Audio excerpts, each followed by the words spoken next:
ไปแล้วพี่น้องไปแล้วรถเมล์ยานนั่งริมทางทางคนหลายบรรยากาศตอนเลิกงานยามมะเร็งตอนนี้17:26โอ้เดี๋ยวนี้5:30สิมืดแล้วค่ำไว้ได้ยามหนาวบาด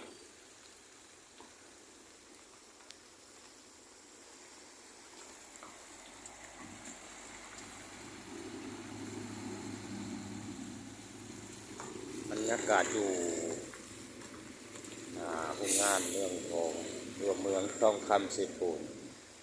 สระบุรีตอนนี้เจ้ากำลังจะเปลี่ยนกะมีส่งพนักงานกำลังขยับเปลี่ยนมาแล้วก็เปลี่ยนครับ